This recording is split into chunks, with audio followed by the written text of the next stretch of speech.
Hello बच्चों, क्या हाल चाल, कैसे चल रही है पढ़ाई। तो आज के इस वीडियो में हम लोग सॉल्व करने वाले हैं जेई एडवांस 2015 पेपर 1, जिसमें कि हम लोग सॉल्व करने वाले हैं सेक्शन 3। और सेक्शन 3 में हमारे पास कैसे क्वेश्चंस हैं, match the column type question है। तो स्टार्ट करने से पहले मैं इतना बता दूं कि जो भी जेई एडवांस का एग्ज़ाम होता है वो जेई मेंस से बिल्कुल ही अलग होता है। जेई एडवांस के जो भी क्वेश्चंस होते हैं वो प्योर कॉन्सेप्ट बेस्ड होते हैं। मतलब अगर तुम्हें कॉन्सेप्ट नहीं आता है, सिर्फ फार्मूला फार्मूला रट्टा मार के गए हो, तो बहुत अच्छा परफॉर्म नहीं कर पाओगे। ठीक है, तो चलो शुरू करते हैं विदाउट टाइम वेस्ट किए। Question number 59। अब मैट्रिक्स मैथ में क्या प्रॉब्लम है, देखो क्वेश्चन नंबर 59 एक ही क्वेश्चन है ये, लेकिन यहाँ पे दिक्कत क्या है, टोटल 4 क्वेश्चन है, एक क्वेश्चन में 4 क्वेश्चन। अब इस चारों क्वेश्चन का आंसर कुछ भी हो सकता है। लाइक ए का आंसर पी क्यू आर भी हो सकता है, बी का आंसर क्यू आर एस भी हो सकता है, लाइक एनीथिंग। दिस मीन्स ये वाला जो क्वेश्चन होता है ना, मैच द कॉलम वाला, इसमें ये बेसिकली एक क्वेश्चन में 4 मल्टीपल करेक्ट क्वेश्चन है। ठीक है, तो कभी कभी ये तो बहुत ही आसान भी आ जाता है। कैसे? तो वो लोग ऑप्शन में ही मैच द कॉलम को वो लोग आंसर टिक करके दे देते हैं कि ए का पी, बी का सी, ऐसे। तब तो निकालना बहुत ही आसान हो जाता है। लेकिन अगर ऐसा ना दे और वो बोल दे सारे ऑप्शंस को टिक करो, तब तो प्रॉब्लम हो जाता है।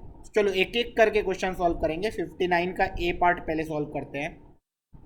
59 का ए पार्ट देखो, बोला गया in R square if the मैग्नी, आर स्क्वायर का मतलब क्या है, वो 2D में चल रहा है सब कुछ। आर क्यूब होता है तो किस में चल रहा है, 3D में।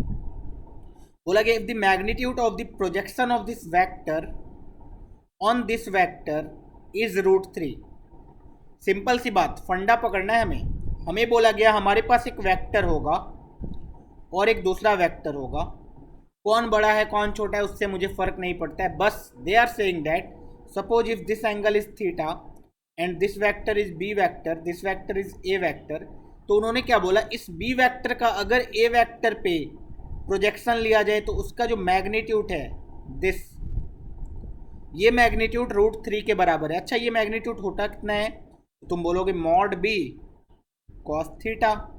अगर ये मॉड बी है तो इसका प्रोजेक्शन यहाँ पे मॉड बी कॉस थीटा होगा। एंड कॉस थीटा कैसे निकालते हैं, डॉट प्रोडक्ट से, B dot A divide by mod B mod A. तो यहाँ से मॉड बी से मॉड बी कट गया, ये ultimately A dot B divided by mod A आ गया। ठीक है, मतलब इसकी वैल्यू कितनी दी हुई है, √3। अब इसमें ए वेक्टर कौन है, ये वाला, बी वेक्टर कौन है, ये वाला, या फिर उल्टा मानो, क्योंकि इसका हम लोग प्रोजेक्शन निकाल रहे हैं तो बी वेक्टर ये वाला है, ए वेक्टर ये वाला है। Okay, so we can see कि B dot A, B dot A कितना आएगा बताओ, अल्फा √3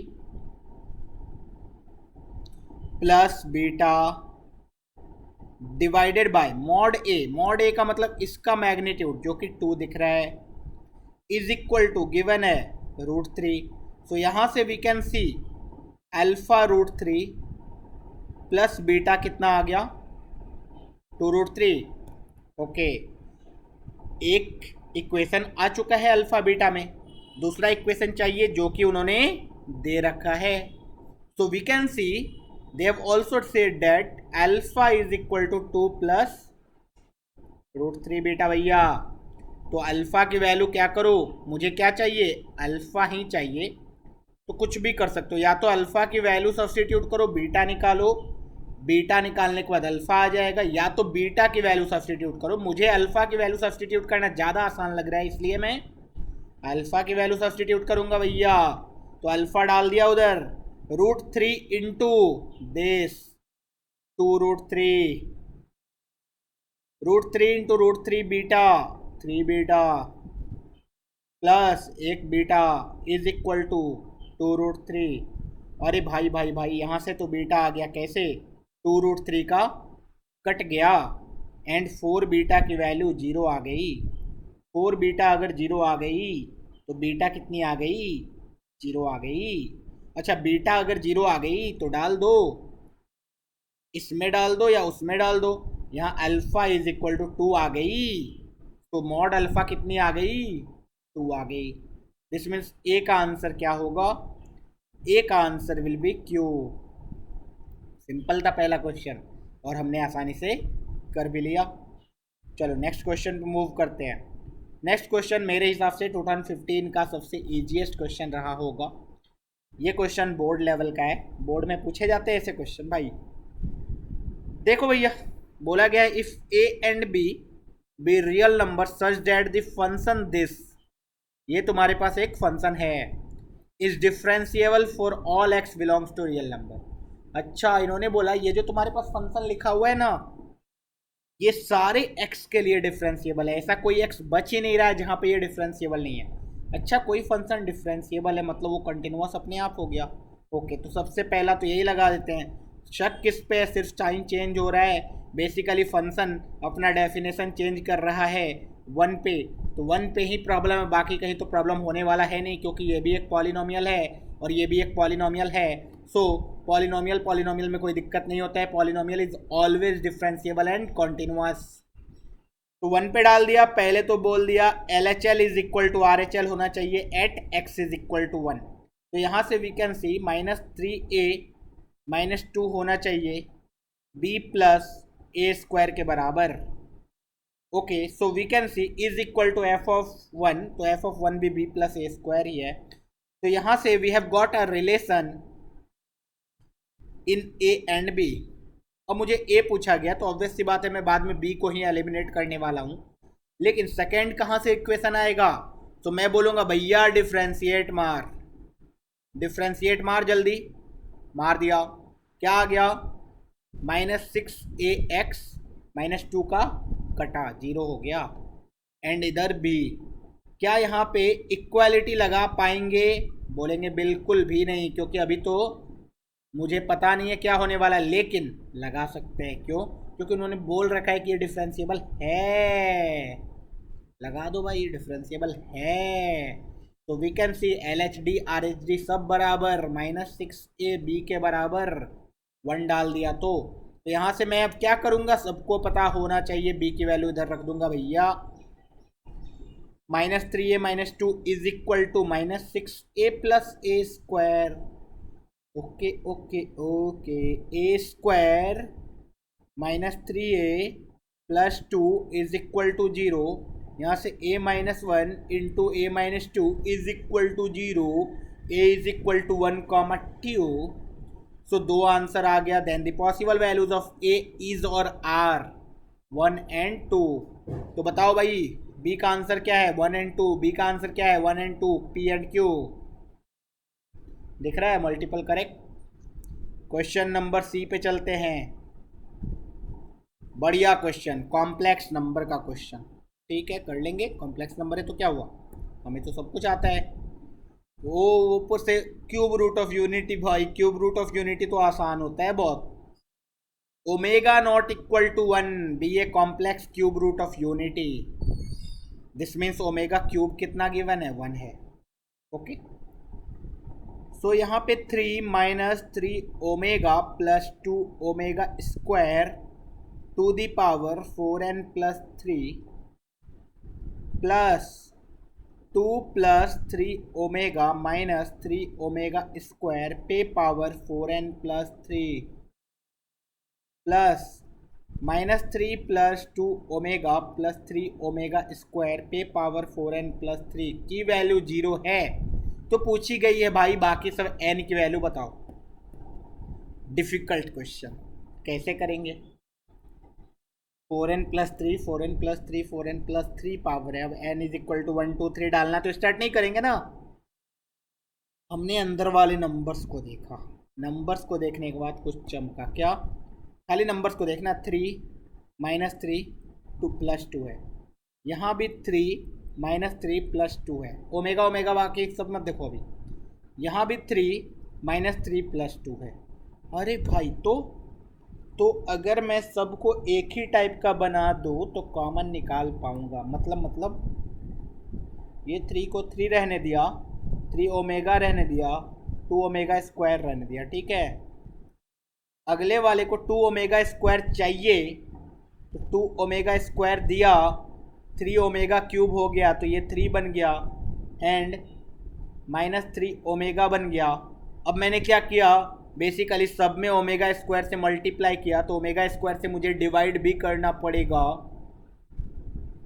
इस पे पावर 4n+3 है, इस पे भी पावर 4n+3 है, प्लस -3 के साथ क्या चाहिए होगा, ओमेगा 2 के साथ क्या चाहिए होगा, ओमेगा स्क्वायर एंड 3। तो मैंने ओमेगा से बेसिकली मल्टीप्लाई किया तो डिवाइड भी करूँगा। इससे सर आपको क्या फ़ायदा हुआ, बहुत फ़ायदा हुआ। क्या, सबका न्यूमरेटर कॉमन आ गया। 3 - 3 ओमेगा प्लस 2 ओमेगा स्क्वायर पे पावर 4n+3 कॉमन आ गया। ब्रैकेट के अंदर क्या, 1 + 1 ओमेगा पे पावर, सीधा समझ लो ना, 8n+6 plus 1 omega power 4n+3 is equal to 0। Okay, तो ये बेसिकली 8n+6 है। तो इसका मतलब n इज इक्वल टू 0 डाला या 1 डाला या कुछ भी डाला, 1 डाला तो 8 + 6, 2 डाला तो 8 प्लस, ठीक है, ऐसे सोचो। दिस इज ओमेगा स्क्वायर पे पावर 4n+3। तो ओमेगा स्क्वायर इज 1 ओमेगा, सो ये ऊपर जाएगा तो ओमेगा पे power 4n+3, this is 1 omega, तो ओमेगा स्क्वायर पे power 4n+3। Okay, so basically 1 + omega square, या फिर 1 + ओमेगा स्क्वायर, या फिर ऐसा बोल दो कि ओमेगा पे power 3k plus omega power 3k + 1 plus omega पे पावर 3k + 2 की वैल्यू 0 होती है हमेशा। अच्छा, ये कभी 0 हो ही नहीं पाएगा, ये जब नॉट इक्वल टू 0 है, 0 इसी को होना है। इसका मतलब 1 तो 1 ही रहेगा, 4n+3 को बनना पड़ेगा 3k + 1 टाइप, एंड 4n+3 को बनना पड़ेगा 3k + 1 टाइप। तो 4n+3 मतलब 4 से किसी नंबर को डिवाइड किया तो रिमाइंडर 3 आया, तो उसको 3 से डिवाइड करेंगे तो रिमाइंडर कितना, तो n इज इक्वल टू जब 1 रखोगे तो ये 7 आएगा, n इज इक्वल टू 2 रखोगे तो ये आएगा 11, n इज इक्वल टू 3 रखोगे तो 12 3 15, ठीक है, n 3 का मल्टीपल होना चाहिए बेसिकली।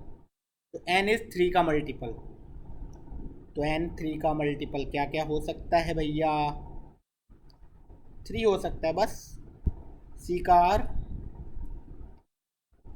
लास्ट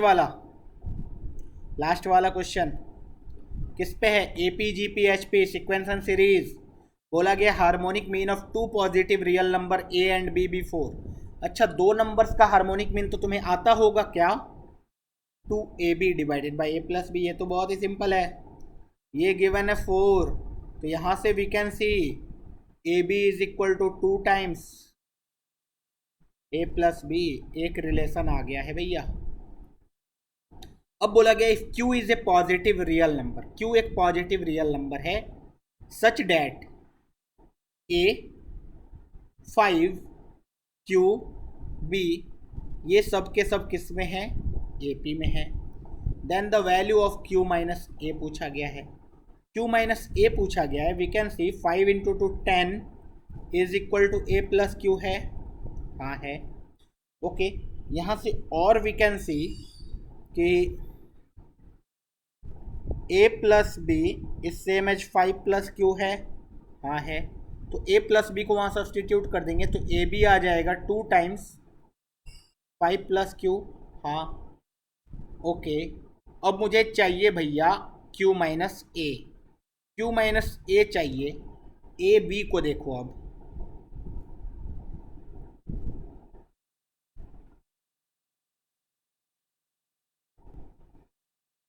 पता नहीं ऊपर वाला क्वेश्चन आया ही नहीं। देखो ऊपर वाले क्वेश्चन में क्या आया था, मुझे लग रहा है कि रिकॉर्डिंग चल रहा था या नहीं चल रहा था, मुझे सब पता है।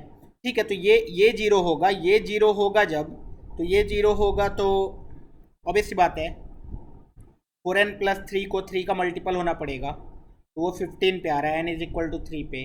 जब n इज इक्वल टू 4 डालोगे तो नहीं आएगा 17, कितना आ रहा है 4 7 11 4 15 4 19 आएगा, 19 4 23 आएगा, 23 4 27। तो दिख रहा है n इज इक्वल टू 6 पे डायरेक्टली आएगा। तो बेसिकली n अगर 3 का मल्टीपल होगा तभी जाके ये होगा। ठीक है, तो आंसर हमारा उस टाइम पे क्या हो जाएगा, 3 का मल्टीपल r। उसके बाद हम लोग देख रहे हैं ये वाला क्वेश्चन। ठीक है, तो हार्मोनिक मीन है, तो हमारे पास गिवन है कि A5QB ये सारे के सारे AP में हैं, तो यहाँ से we can also find 2Q 5 plus B के बराबर होगा। हाँ, तो यहाँ से we can say B is equal to 2Q minus 5 होगा। हाँ, तो यहाँ से A into B 2Q minus 5 is equal to 2 into 5 10 plus 2Q। Okay, and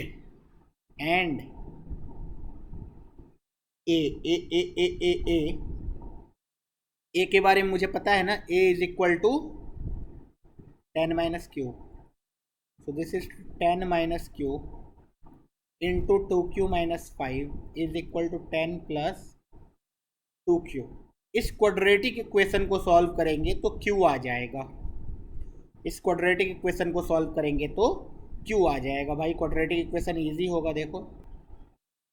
ठीक है भैया, तो ये आ जाएगा 10 दूना 20 Q minus 50 minus 2Q square minus minus plus 5Q is equal to 10 plus 2Q।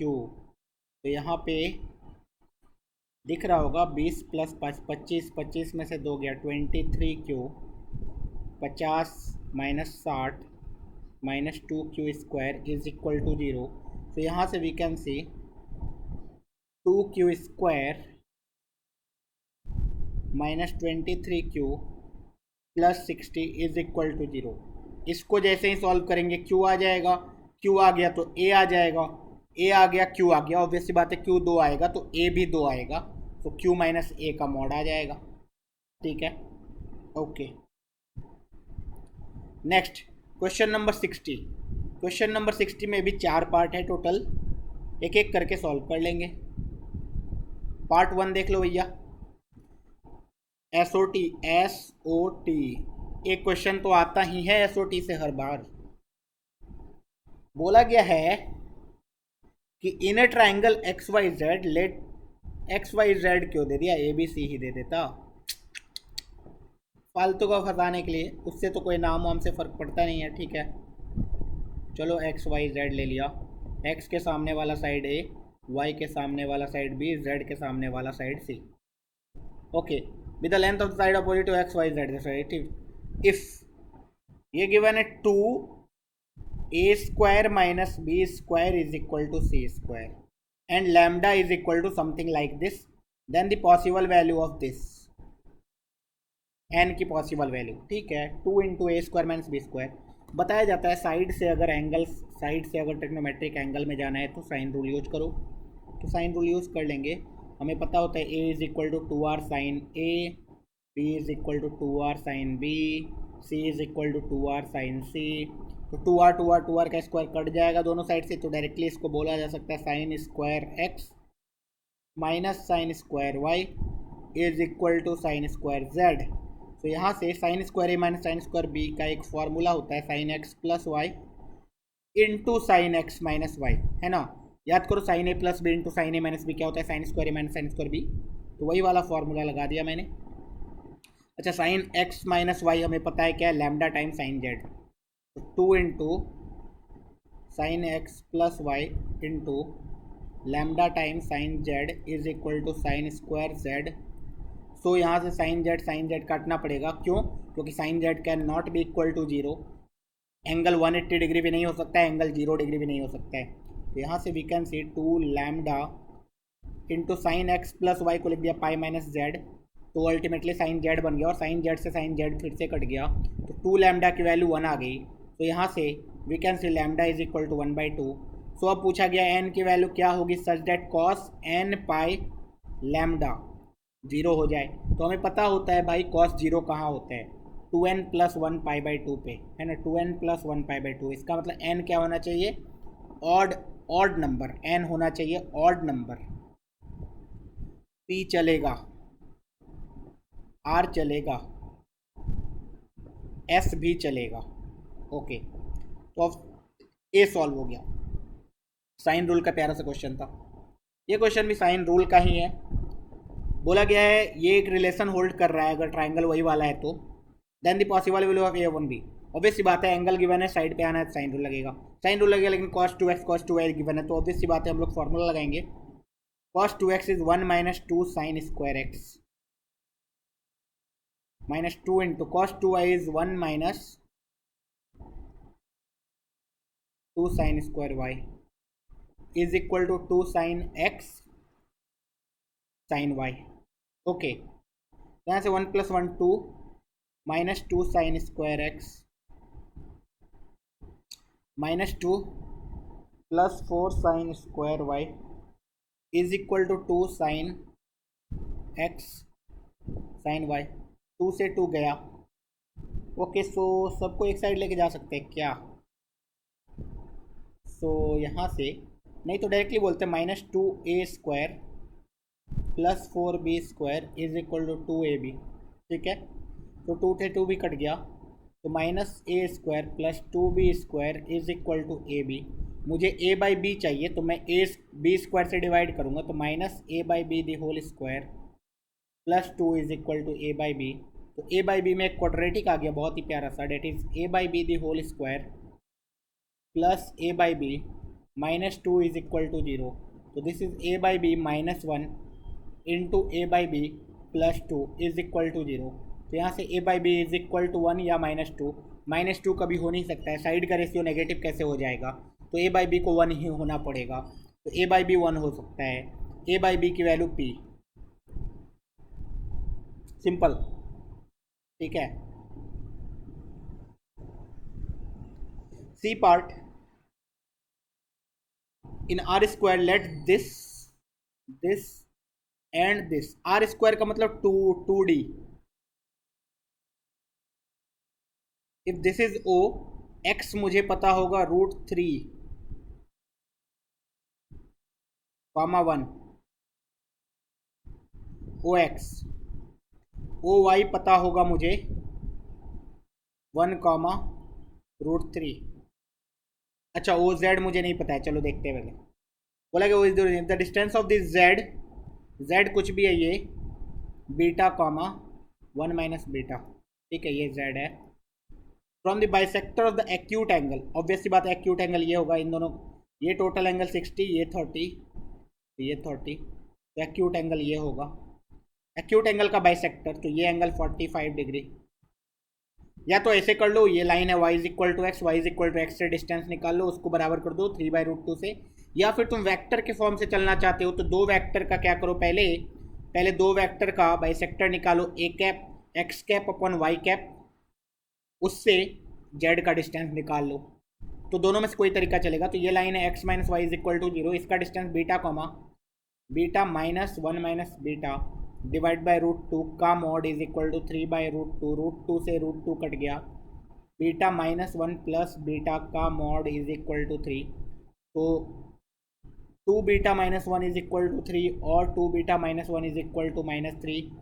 2 beta is equal to 4, beta is equal to 2, 2 beta is equal to -2, beta is equal to -1। तो beta is equal to 2 हो सकता है या -1 हो सकता है, तो उसका मॉड या तो 2 हो सकता है या तो 1 हो सकता है, 2 हो सकता है या तो 1 हो सकता है। पी क्यू, ओके डी, ये सारे इजी हैं। तो अब ये जो मैट्रिक्स मैच है, इसमें एक क्वेश्चन इन्होंने टफ दे दिया बहुत। ठीक है, इतनी आसानी से ये सॉल्व नहीं होने वाला है। देखो, बोला कि F alpha denote the area of the reason bounded by this and this. चार डिफरेंट कर्व है, ये दोनों कर्व तो बहुत ही हलवा है, ये भी कर्व हलवा है, ये वाला कर्व परेशान कर देगा। Plus alpha x minus 2 plus alpha x. अच्छा, वेयर अल्फा इज 0 और 1, कर्ली ब्रैकेट में गिवन है, तो बहुत ही सिंपल, अल्फा या तो 0 या तो 1 हो सकता है। तो अल्फा अगर 0 है तो ये कर्व है y is equal to 1 plus 2, बस 1 प्लस 2 डेट इज 3, तो y is equal to 3. Then the value of this when alpha is equal to 0 and alpha is equal to 1. Alpha जब 0 है तब तो निकालना बहुत ही आसान हो गया. Y square is equal to 4x एक कर्व होगा ऐसा प्यारा सा, ये 0,0 होगा. x इज इक्वल टू 2 एक लाइन आएगा, यहाँ फोकस होगा 1,0 पे, और ये 2 लाइन होगा तो 0,a,2a a x is equal to 2 डालोगे, x इज इक्वल टू 2 डालोगे तो y square is equal to 8 आएगा, तो 2√2 2,2√2 होगा. एंड ये 2,2√2 विथ नेगेटिव साइन होगा. 2√2 एंड 3 में कौन बड़ा है, तो ऑब्वियस सी बात है 2√2 इज √8, 3 इज √9, तो 3 बड़ा है, तो 3 कहीं इधर आ जाएगा. ओके. अब उन्होंने बोला है कि कौन सा एरिया निकालना है. x is equal to 0, x is equal to 2, this curve and ये कर्व, मतलब ये वाला एरिया निकालना है. ये वाला एरिया निकालना तो बहुत ही आसान है यार. कौन सा एलिमेंट ले लेंगे, वर्टिकल एलिमेंट ले लेंगे. वर्टिकल एलिमेंट ले लेंगे, इंटीग्रेशन 0 से 2 कर देंगे. y up is 3 minus y down is √4x dx. यहाँ से ये f ऑफ अल्फ़ा आ जाएगा, एक आ जाएगा, यहाँ डाल देंगे, एक आंसर आ जाएगा. ठीक है. एंड जब अल्फ़ा इज इक्वल टू 1 होगा तब दिखाता हूँ. y is equal to alpha 1 डाला तो x माइनस 1 का मॉड प्लस x माइनस 2 का मॉड प्लस x. इस बार बस दिक्कत है, ये कर्व बना देते हैं और दिखा देते हैं एरिया कहाँ कहाँ से होगा, वो तो तुम कैलकुलेट कर ही पाओगे. 1 2, जब x इज इक्वल टू 1 होगा तो ये 0, ये 1 plus 1 2. x is equal to 2 होगा तो ये 0, ये 1 plus 2 3.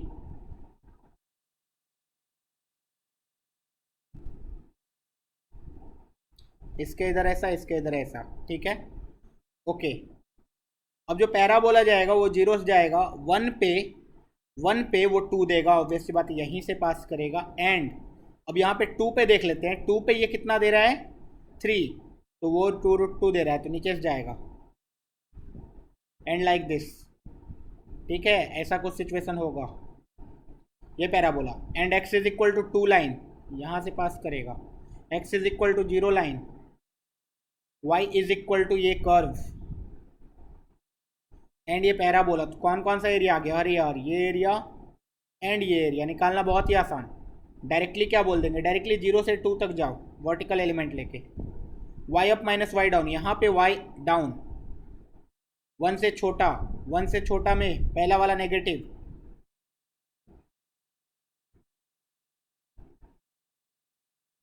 Plus x. y up ये आ गया, माइनस y डाउन क्या आ जाएगा, parabola √4x plus y up अगली बार क्या आएगा, अगली बार आएगा 1 से 2 के बीच में, 1 से 2 के बीच में भाई ये तो x माइनस 1 ही रहेगा, अगला 2 माइनस एक्स बन जाएगा, अगला x ही रहेगा, minus y down √4x dx. इन दोनों को अलग अलग से इंटीग्रेट कर लो, ऐसा भी कर सकते हो 0 से 1 तक यहाँ एंड 1 से 2 तक ये फिर से एफ अल्फ़ा आ जाएगा, और एफ अल्फ़ा आ गया सब्स्टिट्यूट कर देना, आंसर आ जाएगा. तो यहाँ पे पेपर 1 ख़त्म हो गया. ठीक है, पेपर 1 हमने ख़त्म कर लिया. अब हम लोग किसको करेंगे, पेपर 2 को 2015 का, और इसी तरीके से करते करते करते करते 2020 तक पहुँच जाएंगे और जेई भी क्रैक कर लेंगे, 2021 भी कर लेंगे. ठीक है, चलो पढ़ते रहो. All the best.